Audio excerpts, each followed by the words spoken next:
আসসালামু আলাইকুম রহমতুল্লাহি ওয়া বারাকাতুহু। সম্মানিত প্রিয় মুসলিম ভাই ও বোনেরা, আর ইসলামিক টিভির পক্ষ থেকে সকলকে জানাই আন্তরিক মোবারকবাদ। আজকে আপনাদের মাঝে আলোচনা করব 5 ওয়াক্ত নামাজের সময়সূচি, তাহাজ্জুদ সেহরির শেষ সময়, ইশরাক চাস্তের নামাজের সময়সূচি, ইফতারের শেষ সময়, নামাজের নিষিদ্ধ অক্তসমূহ, সূর্যোদয় সূর্যাস্তের সময়সূচি, প্রত্যেকটা জেলা বিভাগের নামাজের সময়সূচি। তো আজকে বৃহস্পতিবার 14 আগস্ট 2025 ইংরেজি, 30 শ্রাবণ 1432 বাংলা, 19 সফর 1447 হিজরি।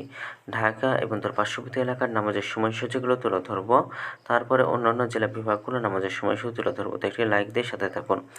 আজকে ঢাকা এবং তার পার্শ্ববর্তী এলাকার তাহাজ্জুদ এবং সেহরির শেষ সময় হলো 4টা 8 মিনিটে। ইফতারের সময় সন্ধ্যা 6টা 37 মিনিটে। ইশরাক এবং চাস্তের নামাজের ওয়াক্ত শুরু হবে 5টা 49 শুরু হবে এবং 11টা 57 শেষ হবে। ফজরের নামাজের ওয়াক্ত শুরু হবে 4টা 13 মিনিটে, শেষ হবে 5টা 32 মিনিটে। জোহরের নামাজের ওয়াক্ত শুরু হবে 12টা 4 মিনিটে, শেষ হবে 4টা 38 মিনিটে।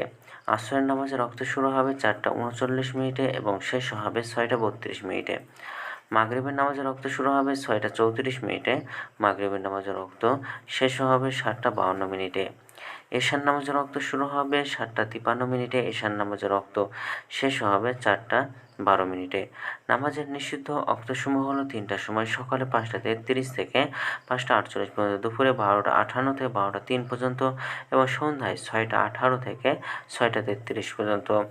আজকে সূর্য অস্ত যাবে 6টা 33 মিনিটে আর আজকে সূর্যোদয় হবে 5টা 32 মিনিটে।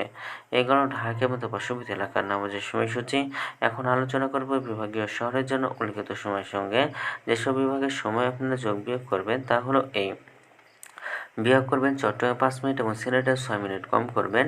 ঢাকা এবং তার পার্শ্ববর্তী এলাকা যে আমাদের সময়সূচিটা রয়েছে সেখান থেকে চট্টগ্রামে 5 মিনিট, সিলেটে 6 মিনিট কম করবেন। যোগ করবেন খুলনাতে 3 মিনিট, রাজশাহীতে 7 মিনিট, রংপুর 8 মিনিট, বরিশালে 1 মিনিট বেশি করবেন ঢাকা এবং তার পার্শ্ববর্তী এলাকার নামাজের সময়সূচি থেকে। তো আজকের ভিডিওটি পর্যন্ত সিলেটের সূত্র করে নিয়েছি ইসলামিক ফাউন্ডেশন থেকে।